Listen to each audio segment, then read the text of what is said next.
Chapter 2. Success is within reach. Reach implies action and a stretch beyond what you currently have.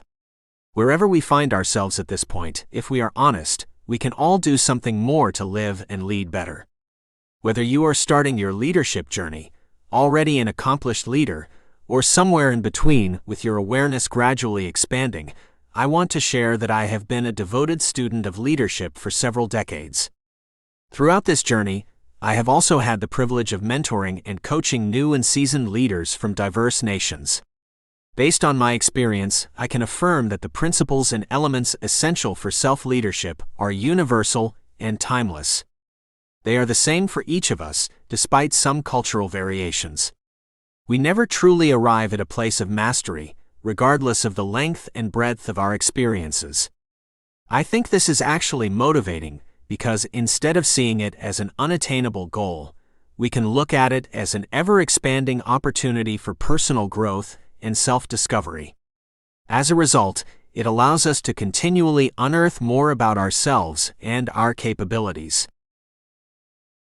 I believe we are all leaders, whether we see ourselves that way or not, or have a job title that denotes this.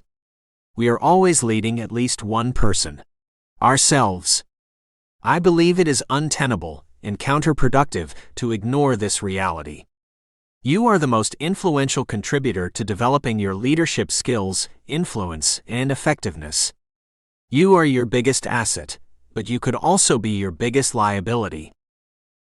You lead you. How many books remain unwritten? How many businesses have yet to start or scale?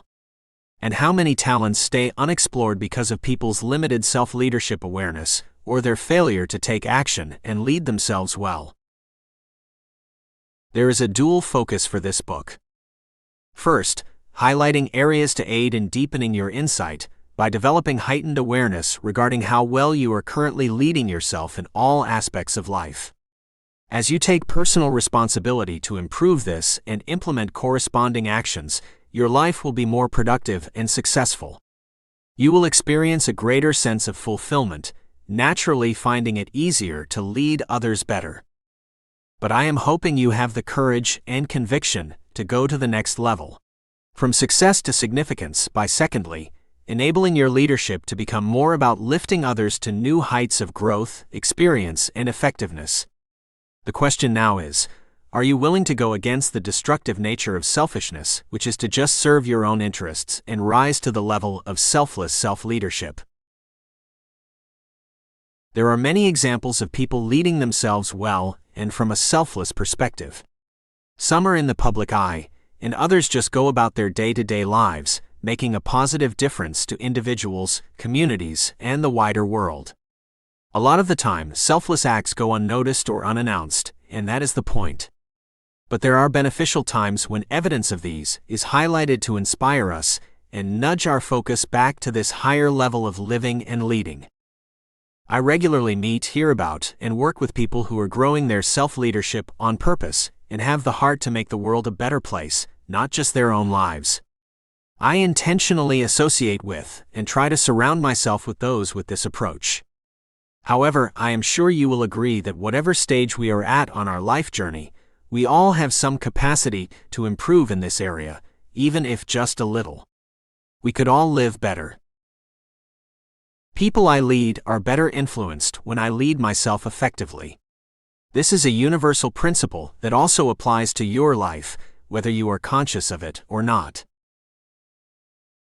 The good news is that we all, at some level, have already led ourselves.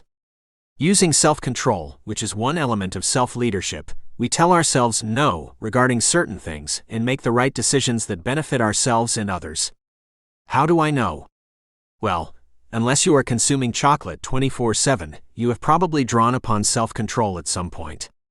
You have either put it away or consumed it all without rushing to buy more right away.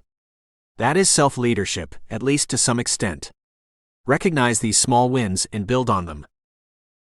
But what if we raised our current level of self-leadership so that we intentionally and consistently led well all the time? What sort of difference would that make to your life and those you interact with?